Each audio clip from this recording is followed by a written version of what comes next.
Hello विद्यार्थियों, आप सभी को अपने चैनल एग्जाम पेरी में स्वागत है। ठीक है, तो यह पोर्शन का पार्ट 3 वीडियो होने जा रहा है। ठीक है, पोर्शन का जो है पार्ट 3 वीडियो होने जा रहा है। अगर पार्ट 1 पार्ट 2 नहीं देखें तो पहले पार्ट 1 पार्ट 2 को वीडियो को देख लीजिएगा। ठीक है, इसके बाद आप पार्ट 3 को देखिएगा तो आपको पूरा समझ में आएगा। आइए तो यहाँ पर आपको बताते हैं कि मनुष्य के पाचन अंग आमाशय। ठीक है, इसके बारे में जानेंगे कि आमाशय में क्या क्या होता है। ठीक है, देखिए सबसे पहले मुख में आता है। ठीक है, यहाँ से कोई भी मनुष्य भोजन करता है तो मुख से होते होते यहाँ पर देखिए आ जाते हैं अमाशय में। ठीक है, कहाँ पर आएंगे? अमाशय में। ओके, अमाशय में इसी को कहते हैं अमाशय। तो अमाशय में आने के बाद क्या होते हैं कि अमाशय में भोजन लगभग 4 घंटे तक रहता है। ठीक है, अमाशय में लगभग कितने घंटे तक? 4 घंटे तक रखता है। जब भोजन अमाशय में पहुँचता है तब यानी कि फाइलेरी ग्रंथियां से जठर रस निकलता है। ठीक है, फाइलेरी ग्रंथि से कहिए तो जठर ग्रंथि से क्या निकलता है? जठर रस निकलता है, जो हल्के पीले रंग का होता है। ठीक है, जठर रस में पेप्सिन एवं रेनिन नामक एंजाइम पाया जाता है, जो प्रोटीन को पचाने में मदद करता है। रेनिन के वाल दूध के प्रोटीन को पचाता है। ठीक है, देखिए रेनिन का ही काम होता है दूध को पचाने का। ठीक है, तो इस बात को हमेशा ध्यान दीजिएगा। तो देखिए एक क्वेश्चन यहाँ से भी पूछता है कि बताइए कि अमाशय में मनुष्य के भोजन कितने घंटे रहते हैं? तो लगभग में आपको 4 घंटे रहते हैं। ठीक है, तो आपको ये भी पूछ सकते हैं कि बताइए अमाशय में कौन सा एंजाइम निकलता है?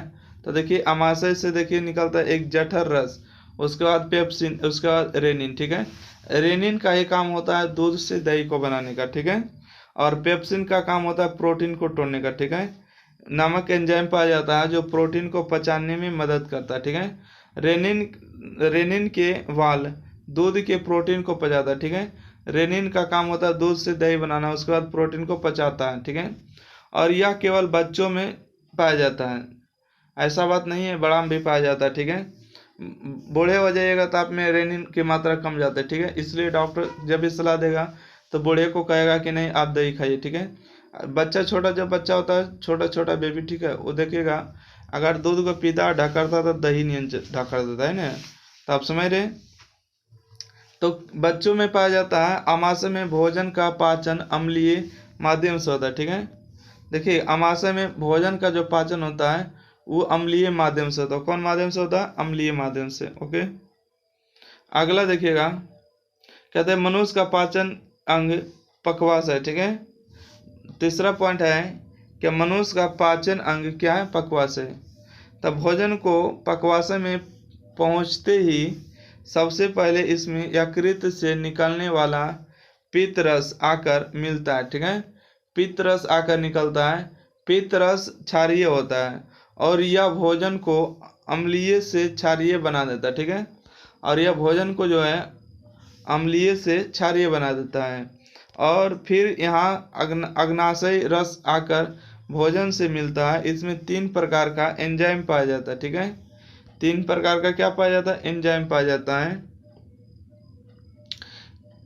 एंजाइम पाया जाता है, पहला होता है ट्रिप्सिन, एमाइलेज और लाइपेज। ठीक है, देखिए अग्नाशय से कितने रस निकलता है? 3 रस, LAT।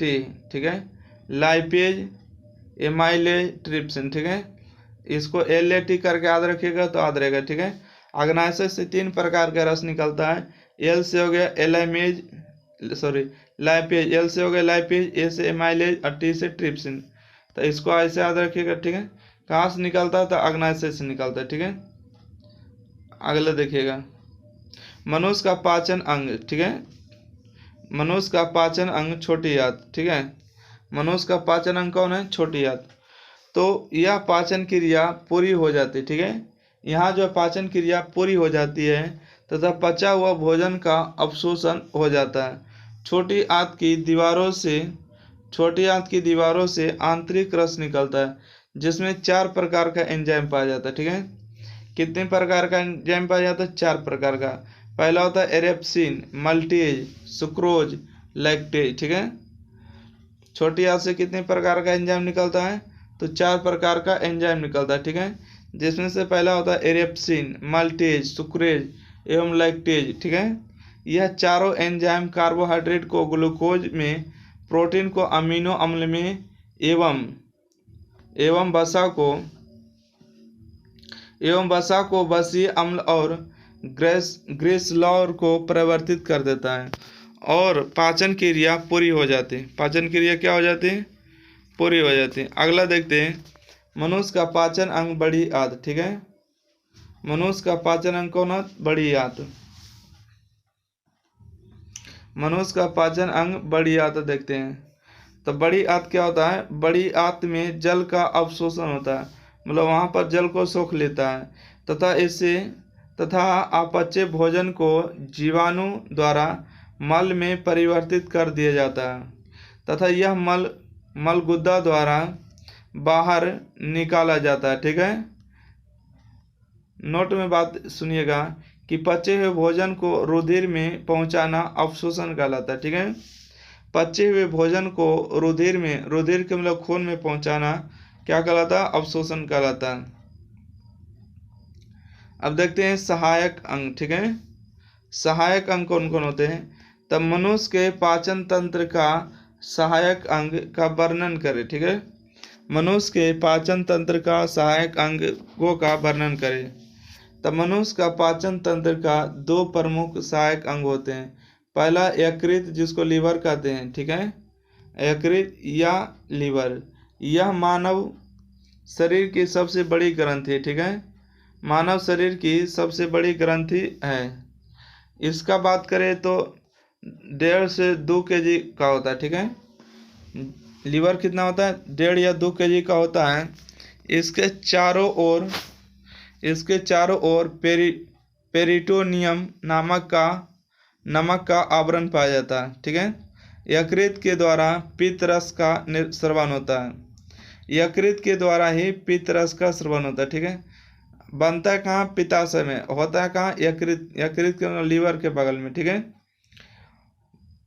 ये देखिए यकृत हो गया, इसके यहाँ देखिए पित्त होता है। ठीक है, पित्त होता है तो पित्ताशय यहीं पर बनता है। ठीक है, पित्त रस, पित्ताशय में कौन रस? पित्त रस निकलता है। ठीक है, जिसको कहते हैं कभी कभी पथरी हो गया, पथरी यहीं पर हो जाता है। ठीक है, तो डॉक्टर इसको काट के निकाल देता है। ठीक है, तो यहाँ पर इसको बनने में आपको धीरे धीरे समय लगता है। तो वही कहते हैं कि यकृत के द्वारा पित्त रस का स्रवण होता है। स्रवण में बहाव होता है, जो पित्ताशय में जमा रहता है। पित्त रस भोजन को अम्लीय से क्षारीय बनाता है। ठीक है, भोजन को अम्लीय से कैसे बनाता है? तो क्षारीय बनाता है। भोजन को अम्लीय से कैसे बनाता है? क्षारीय बनाता है। भोजन को अम्लीय से क्षारीय बनाता है। यकृत हिरेपिन का स्रवण करती है। ठीक है, यकृत जो हिरेपिन नामक हार्मोन का क्या करती है? स्रवण करती है, जो रक्त को शरीर के अंदर जमने से रोकता है। हिपेरिन का ही काम होता है खून को जमने से रोकना। अगर खून आपके शरीर में जम गया तो आपका मृत्यु हो जाएगा। ठीक है, तो इसलिए खून को जमने से रोकता है हिपेरिन। यकृत या फाइब्रोजिन नामक प्रोटीन का निर्माण होता है। देखिए फाइब्रोजिन जो हार्मोन होता है, ठीक है, यह हवा के संपर्क में आता है। ठीक है, हवा के संपर्क में आता है। जैसे हिपेरिन हवा के संपर्क में आता है तो वैसे आपको पता चल जाता है हिपेरिन, क्योंकि वो वहाँ कट गया, वहाँ खून जमाना तो आता है, हिपेरिन जमा जाता है। ठीक है, हिपेरिन नामक प्रोटीन का निर्माण करता है, जो शरीर के बाहर रक्त को थक्का बनने में मदद करता है। यह यकृत विटामिन ए का संश्लेषण, यकृत जो है विटामिन ए का संश्लेषण तथा विटामिन ए, सी और डी का संचय करती है। संश्लेषण का मतलब यहाँ देखिए विटामिन ए का क्या करती है? संश्लेषण करती है। विटामिन ए, सी, डी का जमा करके रखती है। यह पित्त वर्णक तथा यूरिया का निर्माण करते हैं। ठीक है, पित्त जो है, पित्त किसका निर्माण करते हैं? यूरिया का निर्माण। ठीक है, यूरिया का निर्माण करते हैं। तो आज भर इतना ही रहने देते हैं, अगला वीडियो में अग्नाशय से बढ़ेंगे। ठीक है, तो वीडियो अच्छा लगे तो लाइक शेयर, चैनल को सब्सक्राइब जरूर करें। ठीक है, अच्छा वीडियो देखने के लिए चैनल के अंदर जाइए, आपको जरूर देखने को मिलेगा। ठीक है, अगर आपको ऑब्जेक्टिव चाहिए तो इसके अंदर जाइएगा, प्लेलिस्ट में आपको मिल जाएगा। ठीक है, तो thank you for watching this video को लाइक शेयर जरूर, चैनल को सब्सक्राइब करें। इस वीडियो पर हम आपसे 300 के लाइक रखते हैं, देखते हैं कितना जल्दी कंप्लीट कर देते हैं। ठीक है, इतना आप लाइक शेयर, चैनल को सब्सक्राइब जरूर कर सकते हैं। ठीक है।